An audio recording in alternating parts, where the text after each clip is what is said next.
All right, so we are ready to kick off our keynote fireside chat. And I'm super excited to welcome Karl from Optimism and Vitalik Buterin to talk about retroactive public goods funding. So Karl and Vitalik will be talking about what this is, why this is important, and everything about this with each other. So I'll kick this off by saying, Karl, maybe you can start us off by giving an overview on what this is, and we'll take it. I'll let you two take it from here. So welcome. Sure, thank you. Can y'all see me, or maybe I'm crazy? Anyway, oh, lovely. Both. Hey, so here we are. We are talking about retroactive public goods funding. So public goods funding is a big topic in the Ethereum community because a lot of Ethereum software, a lot of Ethereum development, a lot of Ethereum progress and culture, it is the creation of public goods. All of it is shared openly, freely on the internet. And we got, okay, so I confess, I wrote down a bunch of questions for Vitalik. I'm gonna talk and answer a bunch of things myself as well, of course. But I just, gotta hear what Vitalik has to say. But anyway, just before we even get going though, a little background on me. I was doing, Ethereum stuff for a while, worked at the Ethereum Foundation, and then now I'm working at Optimism PBC, trying to scale Ethereum with optimistic Ethereum, optimistic rollup, all those good things. So anyway, that's me. And I guess we probably know who Vitalik is. So I'll even ask the first question. V, what is a public good? So a public good is something that benefits a large and unselective group of people. So it's a thing or a project or something that someone can do or create that has a benefit, where that benefit gets spread out across a very wide group of people, where there is no way to decide who's part of that group and who is not, right? So for example, something like scientific research, it's a public good because once someone comes up with some result out of their research, that gets published and that's out there, and everyone benefits from it, right? There isn't some way to make it only accessible to some people and not other people. Whereas on the other hand, with say the iced coffee that you're drinking, for example, right?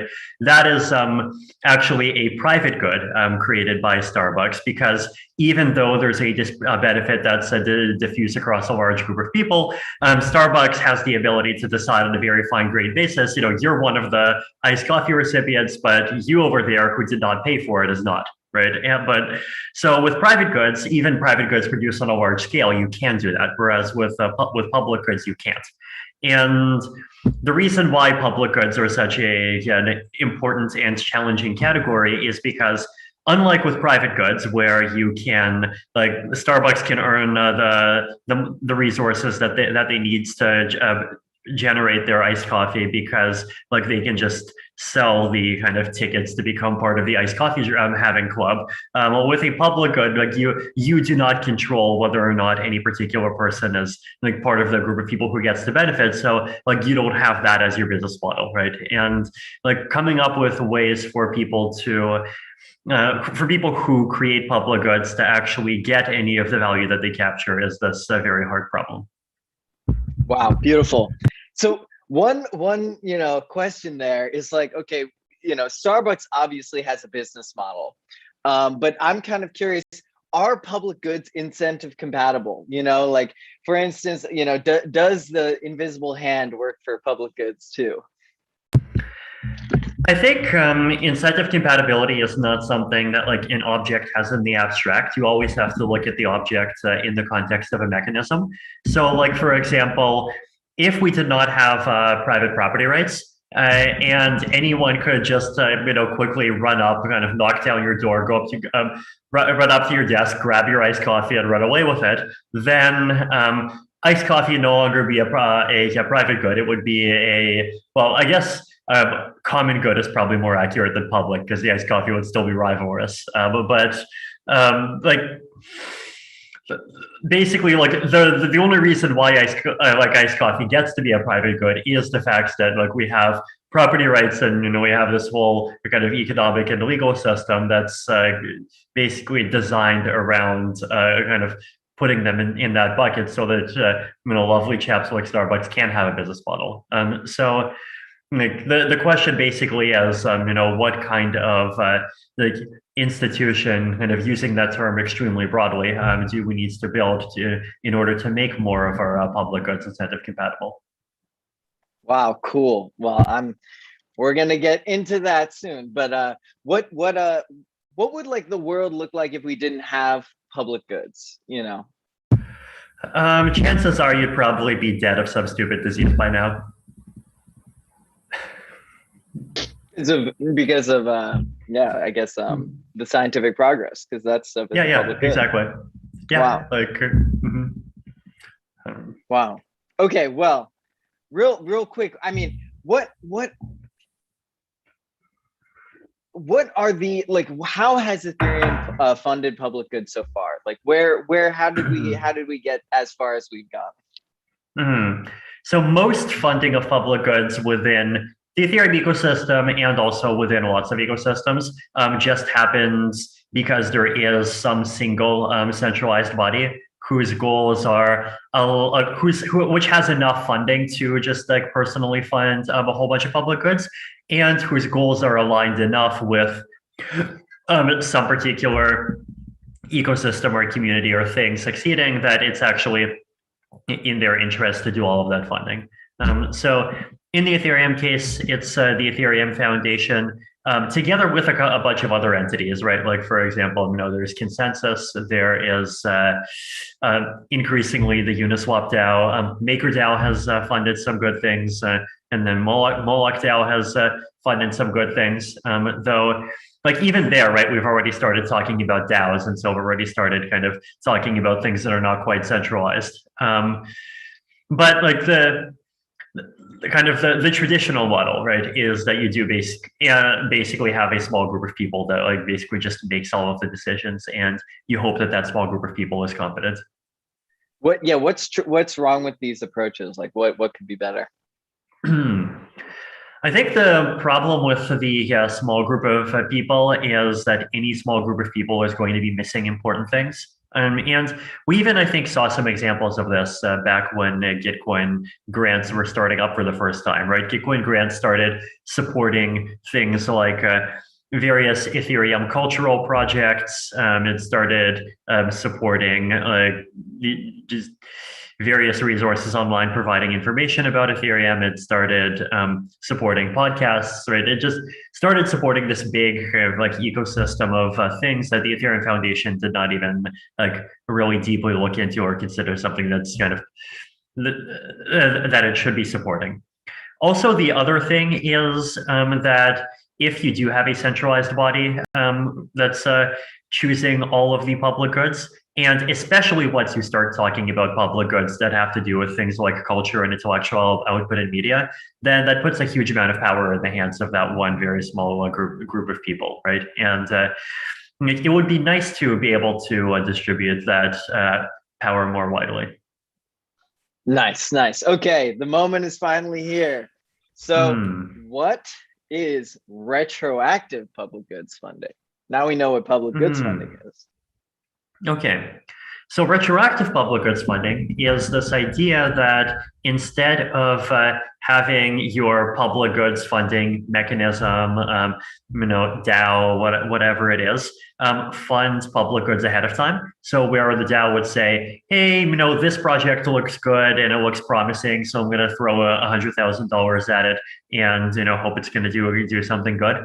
Instead, you fund public goods after those public goods have already been shown to have an impact, right? So like right now, we already know that like Bankless has, for example, provided a lot of value to the Ethereum ecosystem, and it's been great.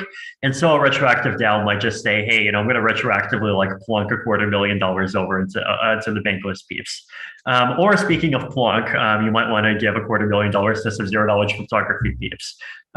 So the core reasoning behind this is that like basically there's this large category of goods or public goods that I call entrepreneurial public goods. Like so like you've probably heard the slogan that like if like the way to be a successful entrepreneur is not to build a faster horse, right? Like the most successful, like a lot of the most successful and important private goods in our society are things that were not even recognized as being important at the beginning until everyone was already using them and realized, like, kind of after the fact, how important they are.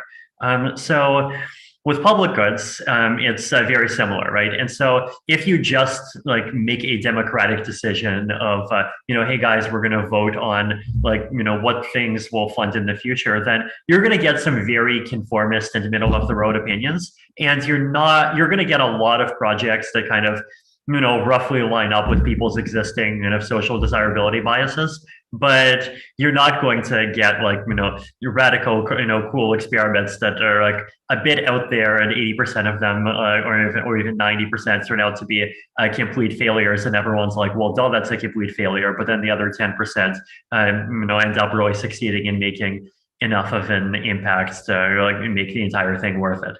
So retroactive public goods funding, the decentralized kind of voting-based like thing, makes the decisions about what to fund after the fact, after the project has already shown value, based on the value that it has shown. And if you want to convert that into proactive funding, then that's something that can be done outside the mechanism, right? So, like for example, someone could even just like invest into a team that's producing a public good, and the retroactive public goods funding gadget could just decide that the person who made that investment actually was a contributor to the public good, and they should get a really big reward as well. Cool.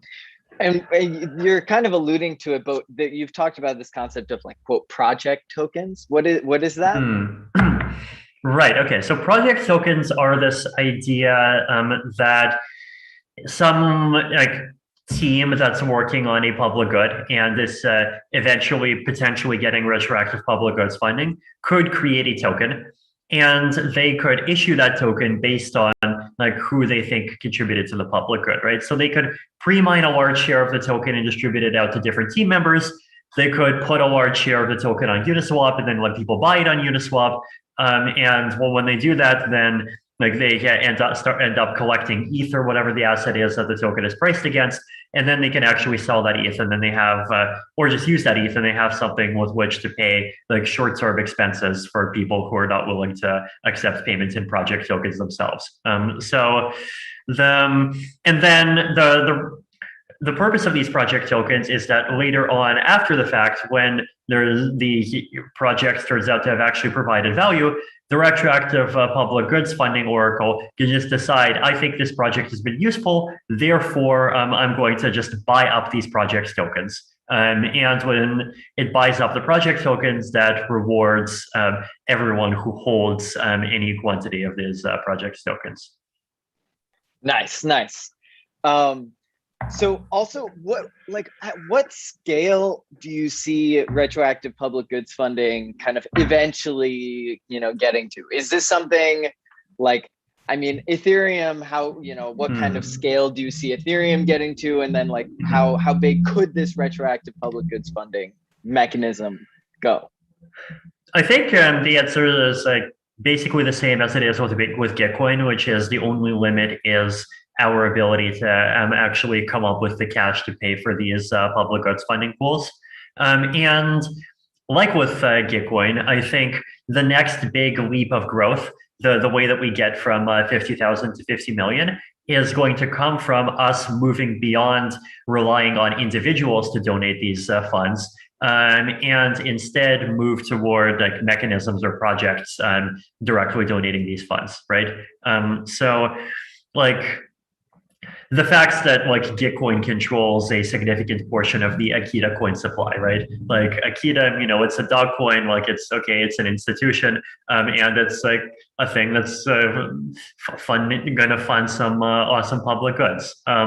Or if there is an optimistic rollup project and that optimistic rollup project collects transaction fees, then those transaction fees could be put into a public goods funding pot. So the question is just that, like, how, like, what kind of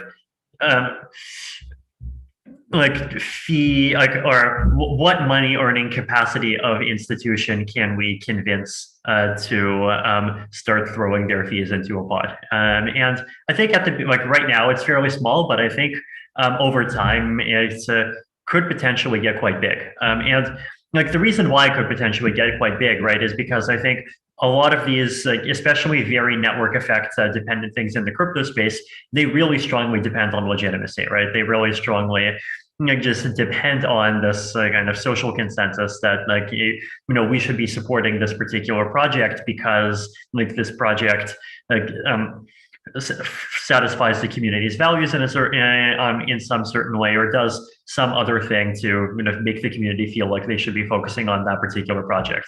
And like creating a big, massive positive externality that makes the entire community really love you is like an excellent way of getting legitimacy. So this is one of those places where I think we have the opportunity to actually get a lot of leverage here, right? Like, in order to create a $100 million retroactive public goods funding pot, there doesn't actually need to be an individual or even a company that like experiences $100 million of suffering, right? Like the act of contributing to the pot, like, and it's can even like be like help kind of like cement that project's position in the community. So I guess those are reasons why I'm optimistic. Nice. I'm optimistic too. You talked about this concept of legitimacy. What is what is your theory of legitimacy? Because it's just one of my favorite blog posts of yours. Yeah. So the way that I think about legitimacy is I think about it as this pattern of higher order acceptance. So I accept a particular outcome and I even play my part in enacting an outcome because I expect that everyone else is going to do the same thing because they think, on average, they think in the same way. So like one simple example of this is how like driving on one side of the road or even walking on one side of the road is something that is kind of like legitimized in that way, right? And it can be different in different places. Like these are kind of self-sustaining equilibria. Like they could go either way. It could be on the left side, it could be on the right side, and in different places it is different ways. But like there is like within each particular region, there is kind of one way to do it, and like there's significant coordination benefits from the fact that there is one way to do it, and it's self-enforcing, right? Like you don't even really need police that much because like it's in everyone's interest not to crash into other people. So like the kind of left versus right side of the road example feels really trivial because, well, like what does it matter which side of the road you're on? But like I think it's like the exact same kind of effect that ends up deciding a lot of things that actually matter much more, right? And even things where the choices are different enough that there's like even moral values inherent in the differences, and those moral values are often some of the things that we coordinate around to actually kind of like decide which option becomes legitimate. So like one example that I mentioned is NFTs, right? Like let's say it's the year 2035 and Karl Floersch becomes super famous, and everybody really loves Karl Floersch, and Karl Floersch decides that in order to raise money for I don't know, what do I want to raise money for? Permanently ending all animal suffering. Do you like that? Okay. Absolutely. In order to raise money. In order to raise money for permanently ending animal suffering, Karl Floersch is going to release the Karl Floersch NFT. But then also at the same time, there is Craig Wright, and Craig Wright also releases a Karl Floersch NFT.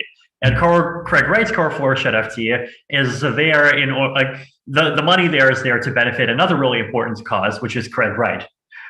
So like, which one of these two is legitimate, right? Like, they're both an NFT, they're both a JPEG, they might even be both the same JPEG, they might even be released at the same time. So like, why would anyone want to buy one over the other, right?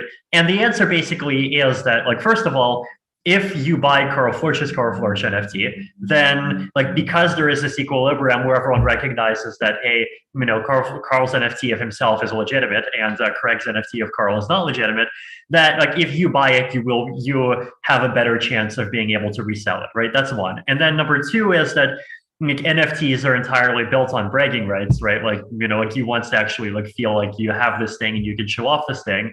And like, you know, if you go to an Ethereum party and you're like, yo dog, like, I got Satoshi's NFT of Craig Wright, everyone will be like, WTF, mate?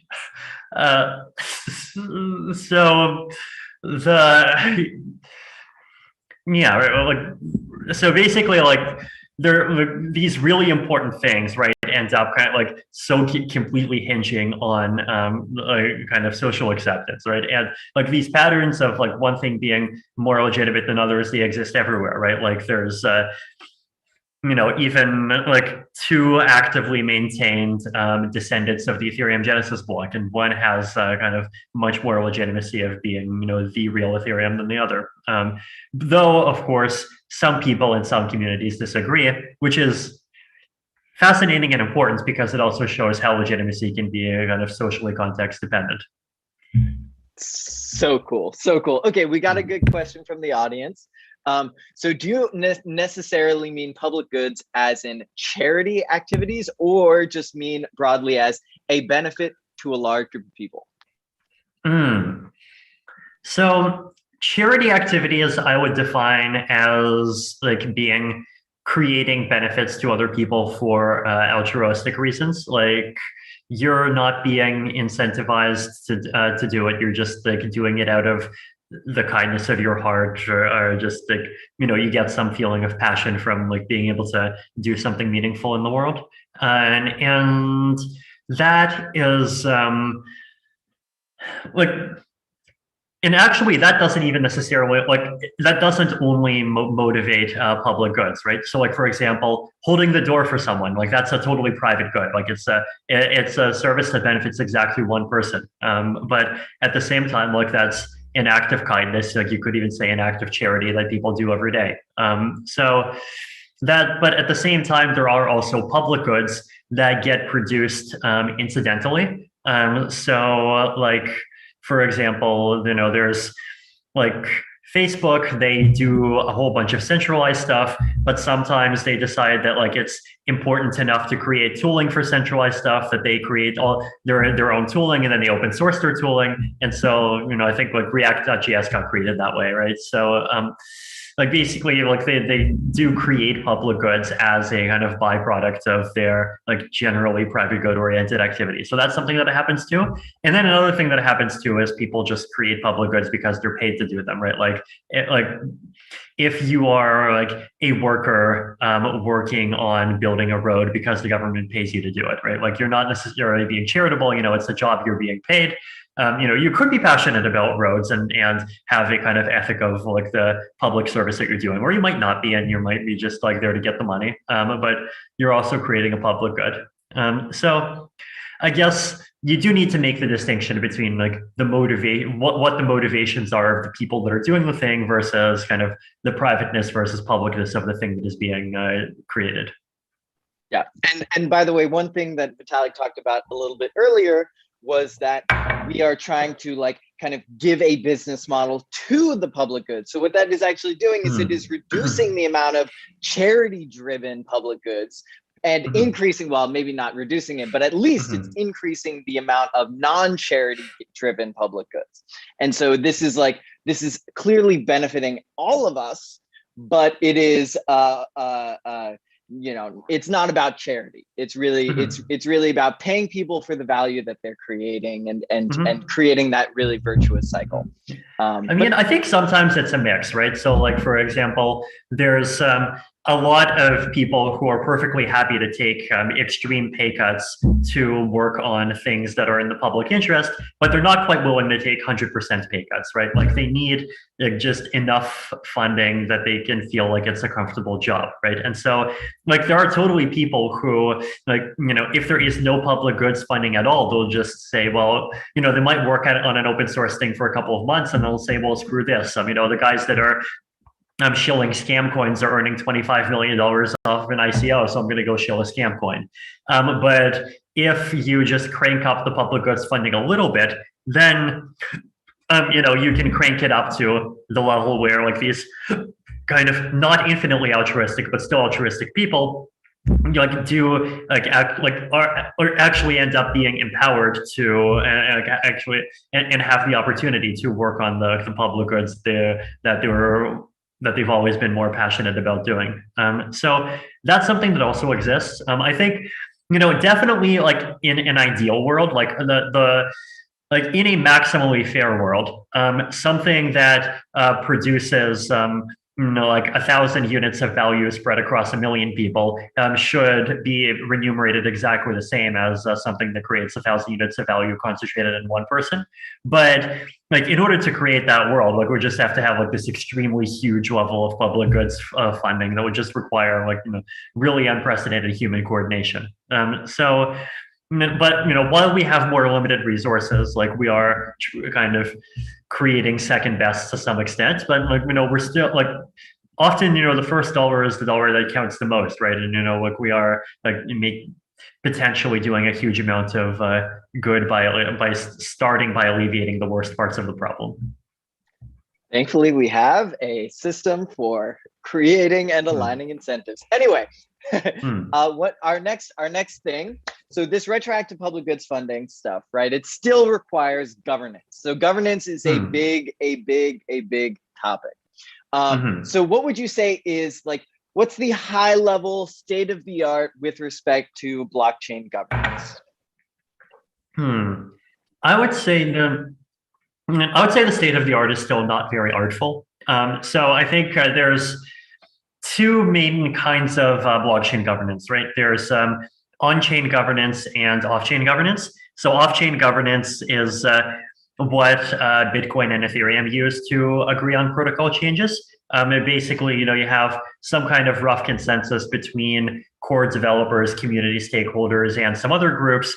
And if there's a disagreement that's irreconcilable, then like it's not a vote. What happens is the system just splits in half and there's a fork. And everyone kind of chooses their own universe. But then on-chain governance is both. It's used for layer ones in cases like, for example, Tezos and EOS, and some of the other chains. I think Polkadot as well. I have no idea like what like Dfinity or Solana or Cardano or any of those do for their governance, right? But there are these layer ones that do on-chain governance where you literally have coin voting used in, or sometimes a combination of coin voting and other kinds of mechanisms. Like sometimes there's indirect representative coin voting, and there's like some kind of committee of delegates or whatever, and they end up like basically just voting to decide on what the protocol changes are. And those protocol changes would happen, often they just happen with some delay, but it's automatic, right? And then there are application layer projects. So things like MakerDAO, for example, that have to have on-chain governance because there is no way to fully off-chain govern an application layer thing if that application layer thing has what I call external capital, right? So what I mean by external capital is assets that are controlled by that application that are worth real money, assets that are owned by that application that are worth real money, but that are not defined by that application, right? So like, for example, if someone creates a version of Augur, the prediction market, where everything happens in Augur in like rep tokens, right? So you use rep to vote on the oracle, the prediction markets are denominated in rep, everything is done in rep. then that's something that's completely forkable because like there really is no internal capital, right? Like the Augur defines the meaning of rep. And so when you fork Augur, like you would fork rep as well, right? And so that like basically forking doesn't mean that you're kind of leaving any assets behind. Whereas if you look at something like MakerDAO, where inside of their CDPs, they actually have like ETH and like I think some amount of USDC and some other assets, like those are external capital because those are assets that are not defined by the MakerDAO protocol. And so if MakerDAO forks like as a result of some off-chain governance decision, like that off-chain governance decision has no ability to make the ETH and like all the other assets contained inside of the CDPs go anywhere, right? So that's why things like Maker do need on-chain governance to the extent that they need governance at all. Now, in terms of what the kind of state of the art of on-chain governance is, well, it's usually coin voting. Sometimes it's coin voting with a couple of extra steps. But I've written a bunch of posts over the years about why I find coin voting unimpressive. So I'm also very interested in the search for alternatives. What's the TLDR of why coin voting is like alone unimpressive? So coin voting relies on this kind of idea that that it's trying to create this kind of alignment between power and responsibility, basically, because every coin is a bundle of the economic interest, like the coin itself, and what's going to happen to that coin's price and your ability to use that coin in the protocol, and governance rights. Right, so you're aligning power and responsibility because you're kind of packaging together economic interest and governing rights inside of the same coin. But the problem is that like financial markets and just like complex systems in general are really good at kind of disentangling things that are entangled, right? And there's a whole bunch of ways in which governance rights and economic interest can just become completely separated from each other. This can happen because of kind of fairly explicit bribing attacks, but it can also happen because of like very mundane seeming kind of financial market evolution. So there's a whole bunch of ways in which it can happen. And once that happens, then the entire link is broken, right? And it just becomes possible to like buy governance decisions outright. And once that happens, then like concentrated interests just end up like totally running over anything that's not a concentrated interest. So it's if you kind of push the logic a couple of steps forward, like it just easily falls into very not nice equilibrium. Nice. Yeah. What is the best way to like kind of keep the governing rights entangled, or what would you do to improve that situation? I think in the long term, you're going to need explicit kind of like anti-collusion technology of some kind, right? Like, so things like BASI that we've been working on, like basically ways to actually make it impossible for like people to credibly sell their voting rights, essentially. And like this sounds difficult, but with some extra assumptions, it's actually cryptographically doable, which is really nice. Another thing that needs to be done at the same time is moving governance power into the hands of something other than coin holders. And basically because like with coin holders, like even if you do this, like even if you prevent like vote selling at the level of like selling by the current coin holder, like you can still have the exact same effect using all these financial tricks where like you just separate the coin from the economic interest in the coin, right? And if you move governance away to so that the resource that's like doing the governing is something non-fungible, like some notion of like unique identities, for example, then you end up alleviating that problem. Nice. So we have another question from the audience. What would be the best governance model? Futuristic, favorite, the ultimate. What is the ultimate governance model? Friendly AI dictatorship. Yes. No, I think like No, ultimately I think like there is no like perfect model. The answer can only come through experimentation. And like experimentation is ultimately what the crypto space is all about. Can we learn good things from history about exactly like, some governance experiments? So yeah, we could definitely learn from the decade of crypto history that we've had so far. So if like in one of my earlier blog posts, I had my like the criticisms of EOS governance, right, where it actually showed how like it actually did very quickly settle into this plutocratic equilibrium where you had these really large holders that were just bribing each other to make decisions and that were voting for each other to be EOS delegates, and like that led to the kind of the governance collapsing pretty quickly. Another example was that whole Steam Hive situation, right, where Justin Sun ended up like basically like talking to exchanges and using coins on it from exchanges in order to cement his control over an ecosystem. At least until that got resolved by Hive forking away into being their own thing. So there have definitely been historical examples of coin governance going wrong in various ways. Even in the absence of attackers, I think we've seen things like low participation rates, generally low quality of decision-making output in a lot of cases, just because you're spreading out the decision-making power so thinly that you get a kind of tragedy of the commons in figuring out what the right decision is. So these things have all happened in like various corners of DAO land, and it's definitely important to keep them all in mind. Nice. In 2015, I made this decision that I wanted to basically spend the rest of my life working for DAOs. And I think I've mostly succeeded in this, depending on your interpretations.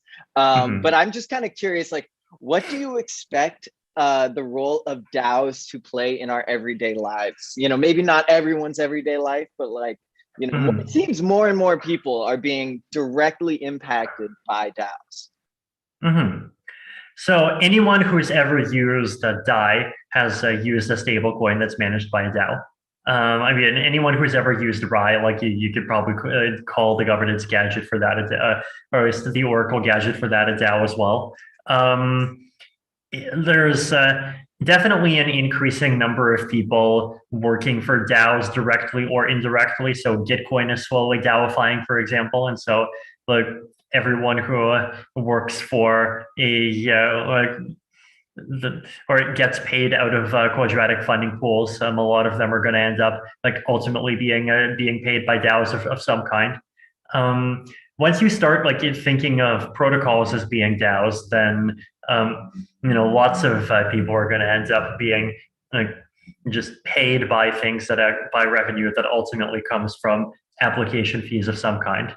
DAOs are going to provide an increasing number of services. So Kleros, you could call that a DAO, and Kleros is kind of the ultimate dispute resolution mechanism for proof of humanity. And so anyone who's going to be getting a crypto UBI in the future is going to have multiple DAOs or like an entire supply chain of these DAOs talking to each other and like serving as economic backup for each other to thank for their ability to get that UBI. So there's I think like most things in the cryptoverse are going to like have some portion of their stuff made in DAO land. Oh man, it's gonna be exciting. But what is the big failure mode, or are there any things that you're afraid of with like this increasing DAOification of everything? I'm definitely afraid of bad governance mechanisms becoming entrenched. So coin voting is a big example, right, of a mechanism that I think right now has more legitimacy than it deserves to. I think because coin voting just is more it is credibly neutral, right? So there's that, and like there hasn't really been any efforts to try to come up with any legitimate alternative. And one of the other problems with coin voting also is that, like, I think the main reason why a lot of the existing coin voting based projects have not been attacked or broken yet is because their coin holdings are actually pretty centralized, right? And one of the ironies of bad governance mechanisms is that bad governance mechanisms tend to get more secure the more centralized they are. Because like if you go down to having a very small number of participants, then like, the facts that the participants all know each other and they're all buddy with each other. And, they're not really gonna do, look, one of them is really not gonna do anything that'll compromise their ability to like have their beer or their iced coffee or whatever with the other participants. So like the more you get into kind of like very tiny, super wealthy old boys clique world, the more like the more resistant it is to attacks for that reason. But like that's not a healthy equilibrium, right? Because like we're just going right back to a small clique, and often you get a clique that's like less competent than the clique that you would get if you just explicitly installed a technocracy, right? Because like these are these people are not a technocracy; they're a moneyocracy, and they're like they've been selected into their position by their ability to get money. So that's like there definitely are failure modes that arise from that sort of thing. So how to avoid both of those? Well, I mean that's part of like what this whole conversation is trying to be about. Indeed. Well, extending even past this conversation. So, at Optimism, we're trying to figure out, we're doing this retroactive public goods funding stuff. We are, taking our sequencer profits to pay for retroactive public goods. And we're going to be doing some governance experiments to figure out who we are actually paying in the very near term. So, what kinds of things would you like to see tested, or kind of what kinds of information would you like to learn about ways that we can kind of determine this retroactive public goods funding in these various governance experiments that we're going to run? I mean, testing like governance mechanisms that are not coin voting is definitely something that's really important. Otherwise, I guess just like letting the governance run and seeing what decisions it makes, right? Like one of the other nice things about retroactive funding is that it can just start making decisions immediately, because like you don't have to apply for retroactive public goods funding, right? Well, you can make a system where you have an application form, but then people can just apply other people into the mechanism, and like I think that's something that should happen. So like they can basically just like start going around and saying like, hey, here's a listed address of something that's provided some value to the community. Let's just like go and give them a nice surprise. So that's one of the things I'm excited about, and you should be able to actually get some feedback fairly quickly. So exciting. All right. Well, one question: should DAOs fund public goods? Yes. Okay, great. Okay, so now for some miscellaneous questions. These should hopefully be fun.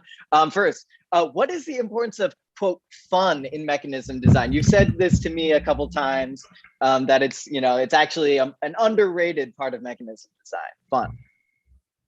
Yeah, and I think people are more likely to enthusiastically participate in these mechanisms and like keep coming back to participate if the mechanisms are fun to participate in, right? Like if the mechanisms,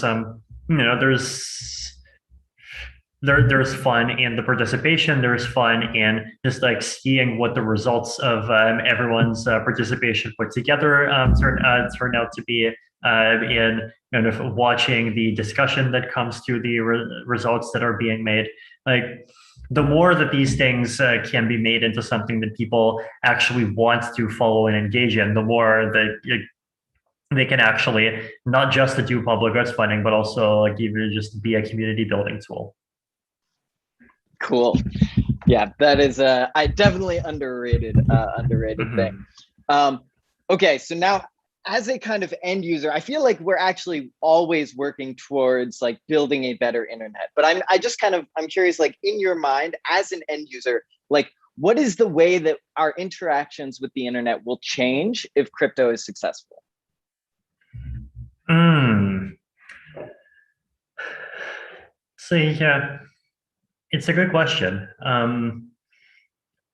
I feel like crypto is the way that crypto is going to succeed, if it succeeds, is it's not going to kind of worm its way into existing services so much as there will be entirely new things that get created, and those new things that get created are just going to be crypto native, right? So, like for example, if this metaverse thing actually comes to fruition and we see some kind of decentralized world with objects that get to talk to that can talk to each other, like that's something that can all kind of happen on the blockchain, and your Ethereum wallet may well just be the way that you end up interacting with that. If DAOs are going to be responsible for like giving everyone a crypto UBI, then you're going to be using an Ethereum wallet to kind of sign up and actually receive those tokens, and submit your profile and like you get a proof of humanity verified or whatever. If there's like a DAO that's being used to create like some like stable coin or some DeFi or just any other financial thing, then once again, like an Ethereum wallet or some will be something that you actually use to like interact and hold your coins. Your identity will like, instead of being sign in with Facebook and sign in with Twitter, it can just be like sign in with your crypto account.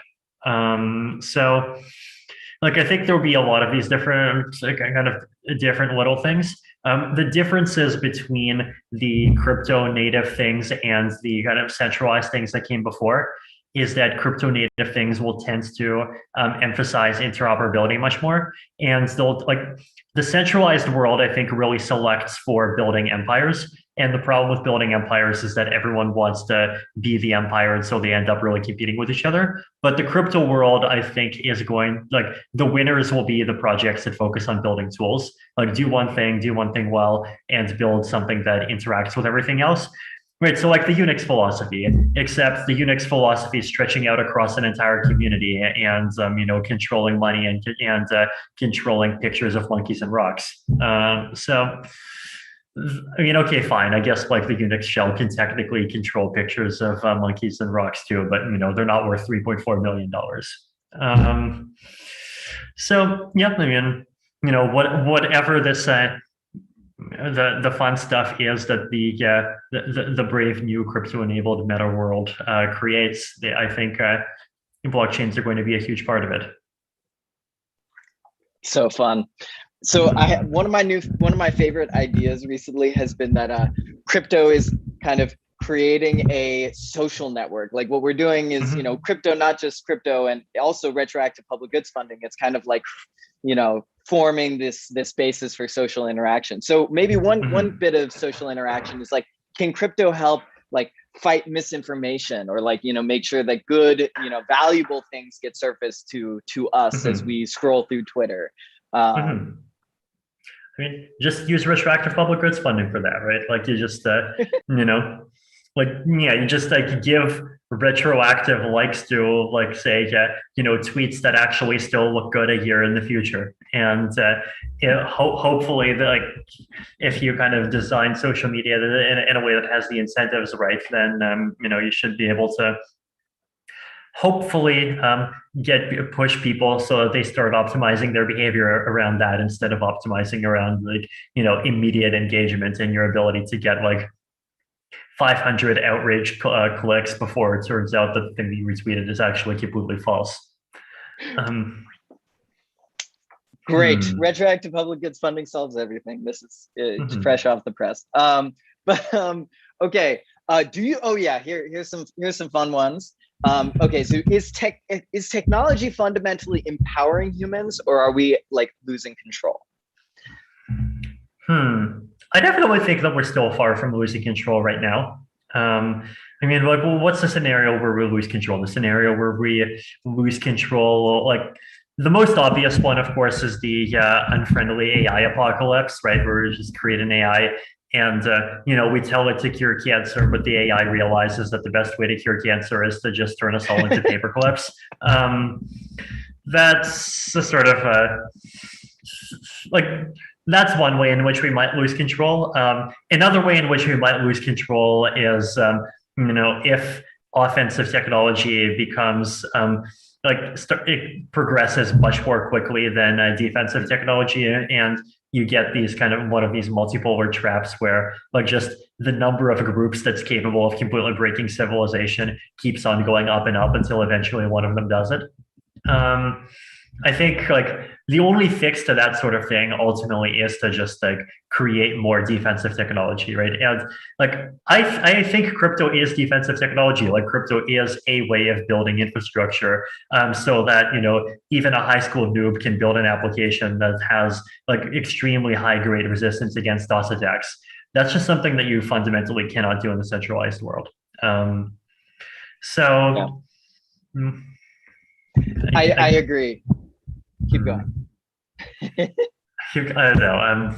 I'm not sure if I have anything more like smart to say on that particular question. Like this moment. Well, I definitely agree. I do think that crypto is, really creating our, humanity in some ways, or cultivating our humanity. Okay, some more questions. Very important. Will we survive the heat death of the universe? Interesting. I would say 50% yes. Okay, great. Are you optimistic or pessimistic about the future of humanity? I would say optimistic. I think, yay. Things that we could be optimistic about. And I think there's like, the kind of scientific and technology stagnation of the last couple of decades seems like it's coming to an end, and we're really starting kind of the next great whoosh cycle of rapid advances in awesome stuff. And if you just like think about the difference between a computer in 1950 and a computer in 2020, like that's the difference I'm expecting between anti-aging technology in 2020 and anti-aging technology in 2090. So that's and the difference I'm expecting between the technologies and a whole bunch of industries, right? So, if by the end of the century we're all just going to be 150-year-old immortals hanging out on Mars and making backup copies of ourselves in the decentralized cloud, and like everyone's in post-scarcity, luxury communism, happy utopia, then that's like yep, but we've done it. I feel like I think like there's definitely headwinds, right? Like there's kind of short-term headwinds just in terms of like world politics becoming massively less cooperative than it was 10 years ago, for example. But like ultimately I feel like those are things that humanity can get past. Well, I'm glad you're optimistic. Mm-hmm. Very, very glad. Well, and we also happen to be talking to a bunch of people who are about to do some great hacks, and those hacks are going to all save humanity. And so, what advice do you have for these hackers? And are there any projects that you're particularly interested in? The classic questions. For a hackathon. Yes. So one very important category for me actually is cross layer 2 bridging infrastructure. So like right now is like exactly the time when the Ethereum layer 2 ecosystem is really kind of coming into its own, and but moving from being theory to being something that exists in practice. And in order for the layer 2 ecosystem to work well, like it has to be able to work across the different layer 2s, right? Like you can't go from being Ethereum to having 5 different silos that don't talk to each other. And in order to avoid that world, there need to be ways to move assets between the rollups. So that includes definitely tokens, like any kind of token. It also includes NFTs. I made a proposal for a way to move NFTs between rollups quickly. So that would be like one example of something that someone could just implement. You actually could even use that exact proposal to implement a DEX for moving tokens around, interestingly enough. But that's a kind of a harder challenge.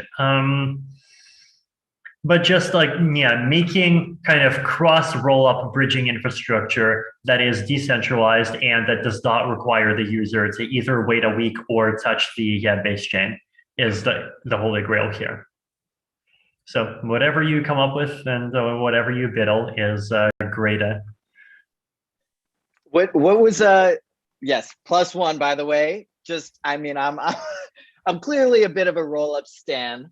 So yeah, +1. Please build these cross roll-up bridges. What advice do you have for these, hackers building their projects, fulfilling their dreams? Like you clearly did a bit of a hack, and your hack seems to be relatively successful. So you might actually have a bit of advice for people who want to create Bitcoin Magazine, the Bitcoin magazines of the future. I think the important thing is to just not give up after a weekend, to just like keep going, and like, if there's a project that you're passionate about, kind of start building out your community and like actually persist and keep doing it for a year, keep doing it for 2 years. And if you keep on persisting long enough, then eventually like your project will kind of make it into the Ethereum public consciousness, and like you'll have made it. Persistence is important. Nice.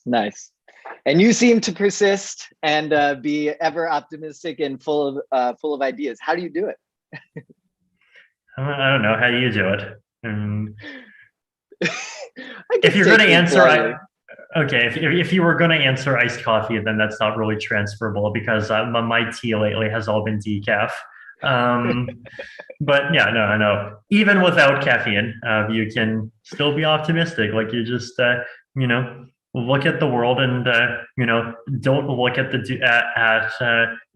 doomer voices kind of interpretation of the world, and just like see all the actually existing bright stuff. That's beautiful. Okay, and I will say, okay, the way that I would do the optimistic and persistence thing is visualize what the future is going to be excited, be curious, and not take things too seriously, because really, it all really like matters, but it also like, it doesn't matter that much. So just don't take things too seriously. Enjoy, go with the flow, listen to what other people say, because you definitely don't know the right things. That's really the move, to be honest with you. Yeah, just go with the flow, because you don't know, and that's the way to grow. And move away from Poe. Yes, and also have many freestyle sessions walking around various neighborhoods. So these are all great questions. Okay, so I have one final question. It's the most important question of all that we have asked so far. Everyone's been wondering since we started this. You don't have to tell me. You don't have to send the question. I knew you had it. The price of ETH will be $30,000, but I'm not going to tell you what currency that's denominated in. Wait, did I say dollars? No, it's not what I meant. I meant it'll be 30,000, but I don't know what currency. That's the joke. No, did I screw up the joke? No, I screwed up the joke. Oh no. I don't know what the price of ETH will be. It will be 30,000 something. It could easily be Venezuelan bolivars. Okay. Okay, well, that was the other question. You already intuited how to do that. But for our final question, what's up? Ceiling. Hey, thanks, y'all. Good luck hacking. And shout out to ETH Global, all my peeps at ETH Global. That was a lot of fun. Karl, Vitalik, that was indeed a lot of fun, and I am sure we'll do another talk sometime about our freestyle rap session. So can't wait for that one. Thank you so much. Glad that you were able to talk about this thing and make this work. And I learned a lot of cool things, and I'm glad that we were able to cover not only just retroactive funding, but also all the other things in life that are important or maybe not important. So this is great. Thank you. Yeah, thank you. Amazing, thanks. Perfect. All right. So we are ready to move on to our next piece, which is me talking about all the prizes.